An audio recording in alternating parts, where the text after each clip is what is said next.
The Adventures of Tintin by Hergé, dramatized by Simon Eastwood. 4. Destination Move. To the editor, from Tintin, famous boy reporter. Subject, space travel. Soon after the discovery of Red Rackham's treasure, Professor Calculus suddenly and mysteriously disappeared. 3 months later, the Captain Snowy and I received a telegram from the Professor summoning us to the land of Sildavia.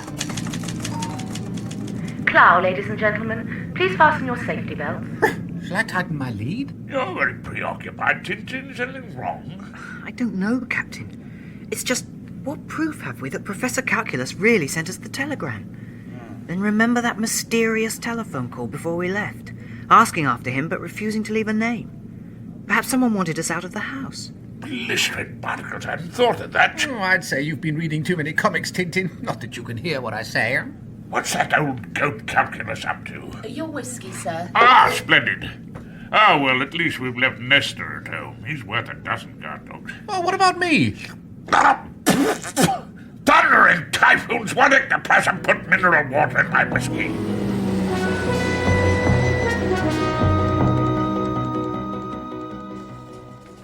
Passport, please. Ah. I wonder if old Calculus is here to meet us. I don't see him anywhere. You, Captain Haddock, and him, Tintin. Yes? And me, Snowy. Your friend not able to meet you. You, please go with this gentleman. This wise, sirs. It seems Calculus has sent a car for us. Oh, that's kind of him. What about our luggage? Already in the car, sir. Take a good look at those two. I see them, Mr. Miller. The young one, that's Tintin, the famous boy reporter. He spells trouble. And with him his friend, the millionaire Captain Haddock. You've been doing your homework, Baron. They're joining the Mammoth. You see, Zippo picked them up already. The wheels, my dear Miller, are in motion. Oh, Calculus is doing things in style, eh? A chauffeur flunky, by thunder. Maybe, but I'm not sure he's what he seems. No, I do think the Professor could have laid on some bones. What lovely country. It's a pity they only drink mineral water. They like it. What do you keep turning round for, Tintin? I'm watching that car. It's been following us from the airport. I expect it's going to Clow, like us. Perhaps. Anyway, we'll soon be there. We're coming to a town. Think again, Tintin. What's happening? We've turned off the Clow Road. Hey, driver, where are you taking us? Sprodge. Sprodge yourself, you bashy bazook. You asked where we're going. Tell us. Sprodge, sir. Friend there. Oh. I don't like this, Captain. I don't like this at all.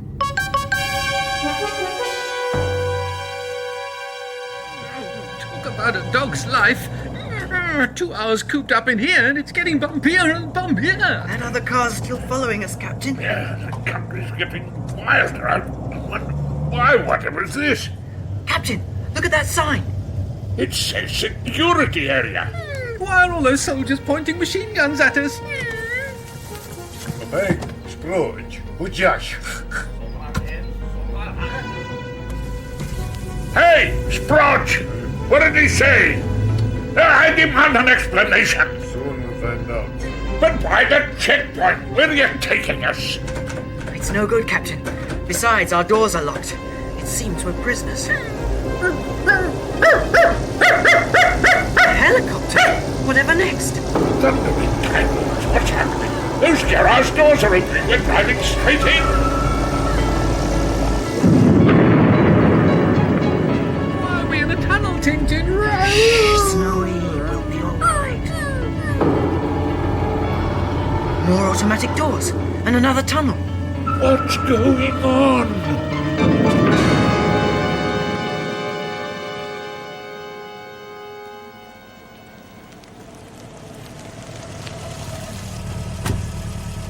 Here you are, gentlemen. And about time too. I am in the mood to tear someone limb from limb. You must be Captain Haddock. Let me introduce myself. Frank Wolf, assistant engineer to Professor Calculus. How do you do? I'm Tintin. Oh, an honor to meet you, Mr. Tintin. Your reputation precedes you. And I'm Snowy, the dog. Blistering barnacles, what's going on? You'll see, Captain. Professor Calculus will explain everything. Come, he's waiting for us upstairs. Gentlemen, this is where Professor Calculus works. Why is the professor wearing a fishbowl on his head? It's my dear old friend, Captain Haddock. You received my telegram? Let me in. Oh, blistering barnacles, that's my head. Are you blind as well as deaf? I'm so sorry. I completely forgot my helmet. It's a new model in multiplex. We're testing it for strength. Well, believe me, it's strong, all right. A multiplex helmet? What for, may I ask? No, it's not glass multiplex. Glass isn't nearly strong enough. Of course. But what's this multiplex helmet for? Certainly. Just a moment. What did you say? Ah, you're using an ear trumpet now. But why not a hearing aid? They're almost invisible. Oh, yes, I know what you mean, but they're meant for deaf people, and I'm only a little hard of hearing in one ear. Yes, joking, of course. Now look, Mr. Hard of Hearing, when am I going to get an answer to my question? Where are we? Didn't Mr. Wolf tell you? No!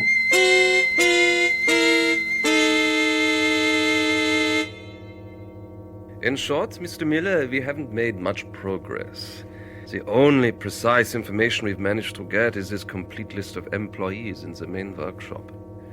Our agent K27 in the ministry photographed it on microfilm. Here. K27 has not wasted his time, my dear Baron. Here we are. I want to show you a rather spectacular view. Look through this window. Gosh. Well, what do you think of it? I think it's a very nice window. Great snakes. What on earth is that thing? That, Captain, is a part and only a part of the Sprudge Atomic Research Center. An atomic research center in this land of water-drinking savages? Certainly. 4 years ago, rich uranium deposits were found in the heart of the Zimmelpathian Mountains. That is, here. The Soldavian government immediately embarked on the building of an atomic research center. But let's sit down. A drink, Captain? That's a silly question, Professor. Oh, well, if you just... Specialists in nuclear physics were recruited from many countries and work began. Well, it goes without saying that all the research is for humanitarian purposes. Your health. Thundering typhoons, more mineral water. Dear. The Soldavian government invited me to work here. I've been put in charge of the astronautical section, as that is the field with which I am most familiar. And I'm just completing plans for a nuclear-powered rocket in which I propose to land on the moon. What? I really think you should be a little more adventurous, Professor. Oh, the moon! Oh, calculus on the moon! Oh, the things you think of. The moon! That's a good one. I haven't laughed so much in years. You old humbug, calculus. Passengers for the moon, all aboard the bus. The rocket. You are taking passengers, I hope. Of course. Why else do you think I asked you to join me? What? What are you saying? Me on the moon with you? Blistering barnacles, your brain gone radioactive! What? Oh, dear. Speak up. I'll never set foot on your infernal rocket, do you hear me? Thundering typhoons, never. I say, the Professor swapped his ear trumpet for the captain's pipe by mistake. Thank you, Captain, thank you. I knew I could count on you. What? Good evening, gentlemen. Good evening. It's Mr. Baxter. He's the Director General of the Center. May I introduce Captain Haddock, Mr. Baxter? The captain is most enthusiastic. He says he and our good friend Tintin will be delighted to travel with me to the moon. Excuse me. No. Don't be modest. A character such as yours is all too rare. I congratulate you and I envy you. Yeah, but... You will have a unique privilege, the first man to set foot on our great satellite, the moon. But I congratulate you too, young man. In this perilous venture, you will represent the eager spirit of youth. That's splendid. But yes, it's getting late, gentlemen, and you've had a tiring day. We'll show you to your rooms, and tomorrow the professor will take you round the center. This will be the first time outsiders have been admitted. As you can imagine, we cannot be too careful about spies and saboteurs. Oh, it gets better and better. Talking of saboteurs, who's stolen my pipe? Send us in code, my dear Baron. AKR-12 to NW3R. In contact at top level with main workshop. Morning, Captain. Good morning. Tintin. Morning. Ah, it's Mr. Wolf. I'm glad he isn't one. I trust you slept well. Oh. The professor is rather busy this morning, so he suggested that I take you round the centre. You'd better put on these badges. Then you can go round without being stopped continually by Zeppo. Thank you. Look here, just what is a Zeppo? The Zeppo, Z-Po, Secret Police. They are the special police responsible for guarding the atomic area. Despite all our precautions, certain powers know that we are building a moon rocket, and their spies are actively interested. It's believed they have an inside informer. On that score, the Zeppo have plenty to do. It seems our Zeppo are in action already. Yes. Maybe they found my pipe. Attention, please. Attention, please. Engineer Frank Wolf, please contact Professor Calculus immediately. I must go. Attention, please. Something serious must Engineer have Frank happened. Wolf, please contact Professor Calculus.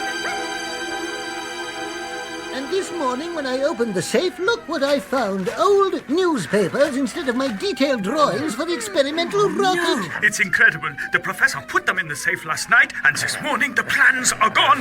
Does this mean that... I say, I It wonder could what's be in all here. finished, all the things we have worked. Snowy, how many times have I told you not to rummage around in dustbins? I just don't understand it. Oh, but wait. Professor. Great snakes. Excuse me, Professor, I may be mistaken, but here in the wastepaper basket, the plans you were looking for? Oh, so now it's a waste paper basket. And of course, you're allowed to rummage. Oh, well, why, so they are, but how could I? I'm terribly sorry. In a moment of absent-mindedness last night, I must have put the plans in the basket and locked up these old newspapers. It's a case of double standards, that's what it is. Well done, Snowy. You saved the day. Oh, well. Mystery barnacles. From a moment I hope the mission was off. Engineer Frank Wolf speaking. Call off alert. I repeat, there is no longer an emergency.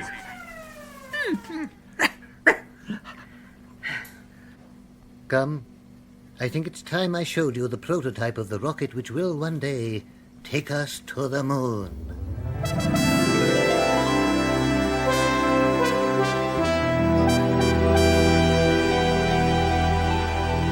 And here it is, the XFLR-6 as we've called it.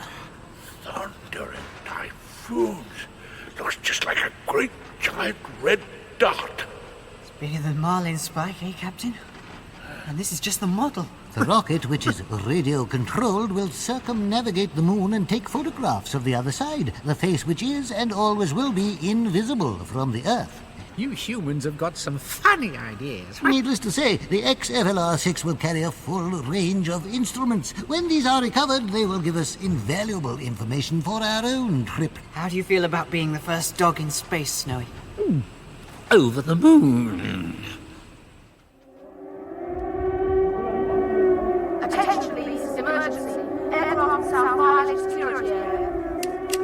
Prod control to unidentified aircraft. Are you receiving me? You are violating a security area. If you proceed, you are liable to be forced down. All medical units, stand by. Prepare ambulances and emergency facilities for extensive casualty. I repeat, if you do not clear security area, we will open fire.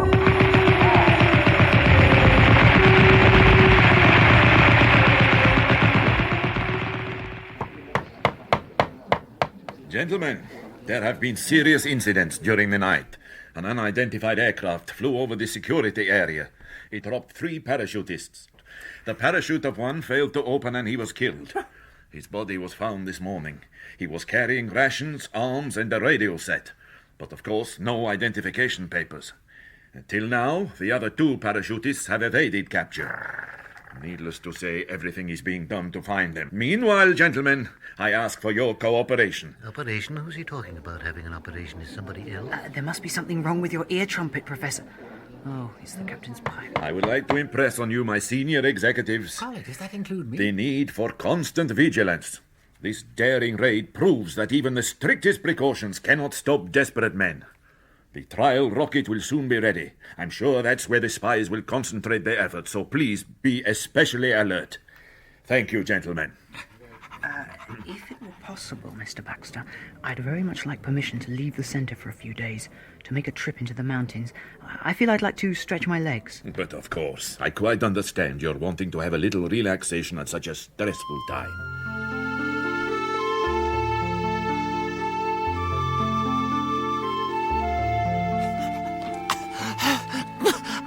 clambering over piles of rocks. That's called relaxation. This is it, Snowy. From here, there's an unrestricted view. So, now to work. Supposing these mysterious parachutists had an accomplice within the centre who wanted to hand over the plans, how would they do it? All the entrances are guarded. All of them, no. Oh, dear. You see, Snowy, before we left, I spent a long time studying this plan of the centre. Oh, clever boy. I found one ventilator no one bothers to guard. They think it's inaccessible. Well, I believe there's a way of getting at it. They're nice binoculars. Let's see. Yes, there it is. Well, I think there's a way to approach that one. Come on, Snowy. Into my rucksack. We're going to take a closer look.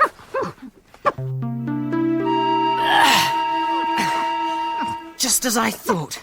This must be where the spies contact their inside accomplice. The first thing is to warn the captain. The first thing is to get me out of this undignified position. Come on, Snowy. Hello? Hello, Captain? Yes, it's me.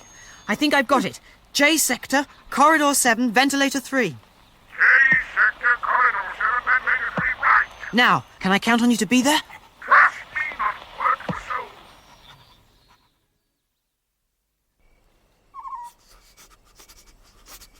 It's a chilly night.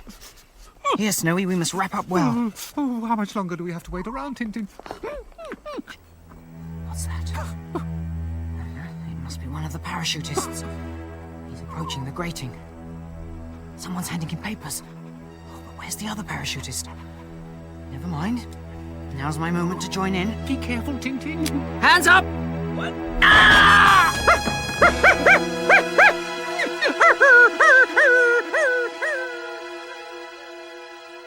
How bad is it, Doctor? It's nothing serious. The bullet only grazed his skull. Of course, it was a violent blow, but he's come round completely now. Good. I would like to question him. Certainly, sir, but not for too long. He's still very weak. It was the other parachutist whom I hadn't seen.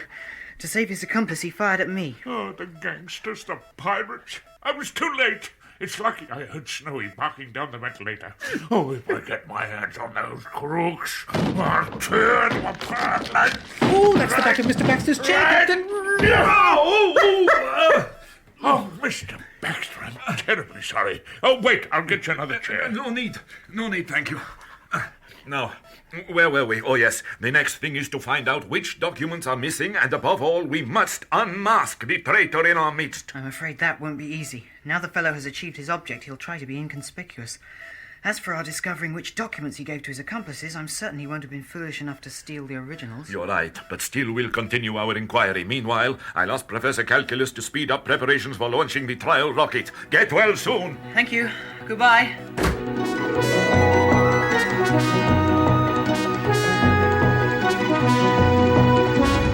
Everything is ready, Mr. Baxter. The gantries have been removed and the technicians are now completing the fueling. Excellent. Mr. Baxter, look who's here. Oh, Tintin, I thought you were confined to your room. I am in theory, but a week has been long enough. And besides, I wouldn't miss the launching of the trial rocket for anything.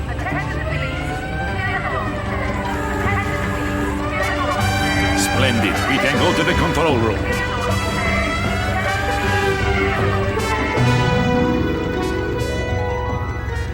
This is it.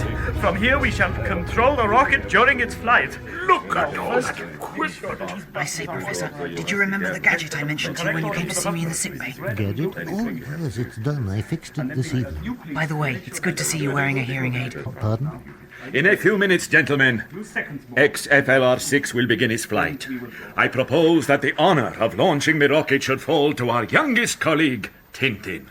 The left-hand lever controls the auxiliary engine, used only at the outset. The other controls the nuclear motor, which takes over later. Attention, please. Observatory to control room. Stand by. 3 minutes and counting. Come on, everyone. Action stations. 59,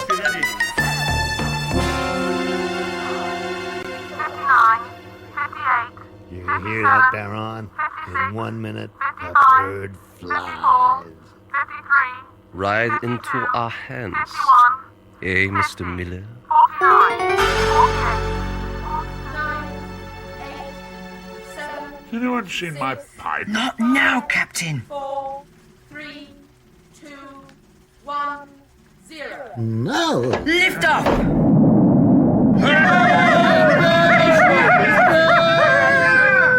the first time in history, man is sending a rocket to the moon and back! Ah, there's my pipe. It's on the professor's desk. Stand by to engage nuclear motor. Ready? T-minus 10 seconds. 9, 8...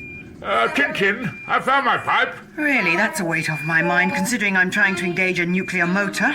1, 0. Now. Engaged! Congratulations. Oh, Captain, I think it's your sense of timing I admire most. Observatory control room. Nuclear motor engaged. All is going well.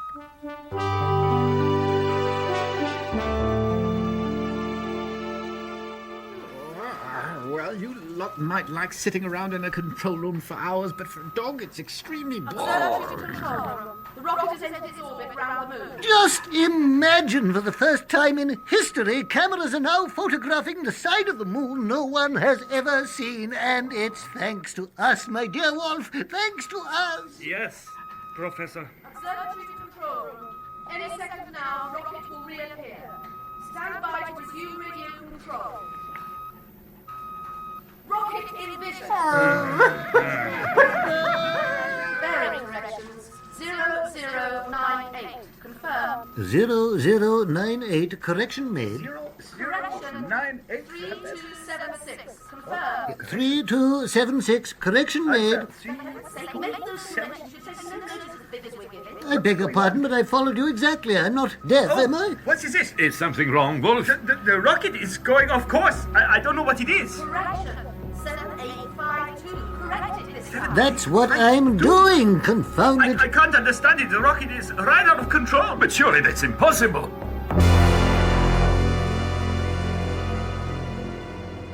Now, Baron, the fruit is ripe. We have only to pluck it.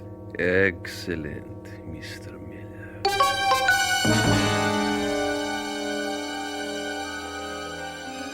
I've got it. Tintin was right. How lucky I listened to him. What do you mean? Mr. Baxter, why won't XFLR-6 obey us? Because it has been intercepted by a stronger radio-controlled station than ours on the same wavelength. If we don't intervene, our rocket with all its secrets will fall into the hands of a foreign power. As sure as my name's Cuthbert Calculus, that's not going to happen. Mr. Baxter, we must blow up XFLR-6. Surely you can't mean that. The rocket is completely beyond our control. You hear that, Mr. Baxter? What do you say? All right. Control room to observatory. XFLR-6 has been captured by enemy radio control station. We are going to blow her up. But how? There's no device. Thank you, Mr. Baxter. Here's the detonator, Professor. What detonator? Be brave, Cuthbert. Now you must destroy your whole life's work.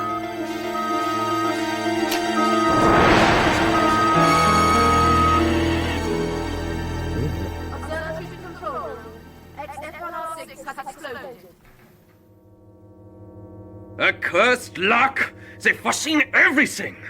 They'd sooner blow up the rocket than let it fall into our hands. It merely means, my dear Baron, that the stakes are now higher. How did I get the idea?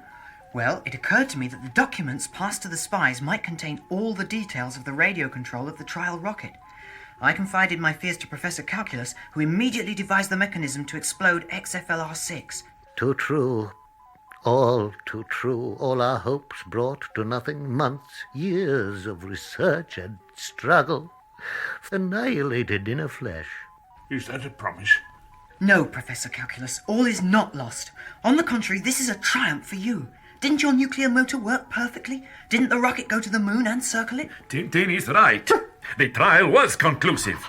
Don't be so downhearted. Tomorrow we start work on another rocket, but not an experimental one. This will be the real rocket to carry you to the moon. Oh, no. For the next 4 months, we endured endless acclimatization and gravitational experiments, while teams of experts worked around the clock to construct Professor Calculus's moon rocket. Finally, the preparations were completed. There was no turning back. Look, Captain! The road's flanked on either side by soldiers! Are we going to war, Tintin? Hail Caesar. Those about to die salute thee.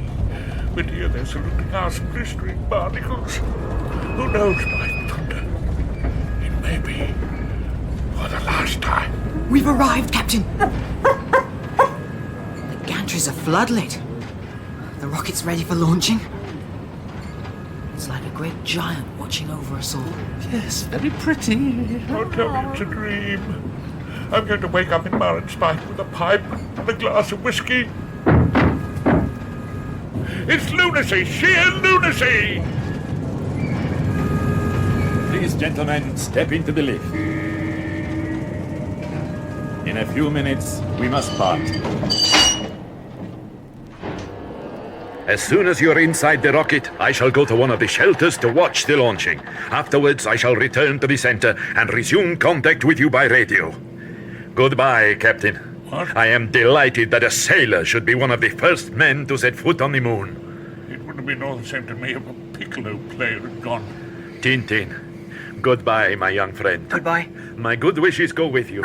I'm sorry not to be among you. Oh, that's easily rectified, Mr. Baxter. Please, take my place. Oh, thank you, Captain. That is most kind, but I would not ask you to make such a sacrifice. Goodbye, Wolf, and good luck. You know my regard for you. Thank you, Mr. Baxter. I shall not fail you. As for you, my dear Professor, your skill is our best guarantee of success. Thank you, Mr. Baxter. I can only say this. We will get to the moon or perish. Oh, well, that's all right then. I didn't know there was a planet called Paris. Come along, gentlemen. XFLR 6 is waiting for us. Come on, Snowy. Good luck, my friends. The die is cast. There they go, heading for what could well become a tomb. If there's no change of plan, Baron, it's just half an hour till their departure. And then, Mr. Miller, the fun will begin. Stand by. 10 seconds and counting. 10. This is it, 9, gentlemen. There is no 8, turning back. May everything go as 6, planned. 5, 4, 3, Into the hands of fate. 0.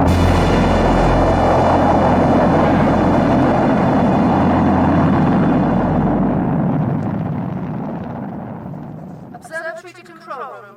Rocket altitude. Earth calling 12,000 Moon Rocket. miles. Are you receiving me? Earth calling Moon Rocket. Ah, Mr. Baxter, you've come back. Well, We've been calling them without interruption for some time now. I can't understand it. keep trying. Earth calling Moon Rocket. Are you receiving me? Earth calling Moon Rocket. Observatory to control Are you room. receiving me? Rocket altitude 2,000 Earth calling Moon miles Rocket. launching point. Are you receiving Escape me? velocity attained 7 miles per second. Everything seems in order. Yes, it seems so. But what's worrying me is their silence. Call them again, Walter. Earth calling Moon Rocket. Are you receiving me? Earth calling Moon Rocket. Are you receiving me? I repeat, Earth calling Moon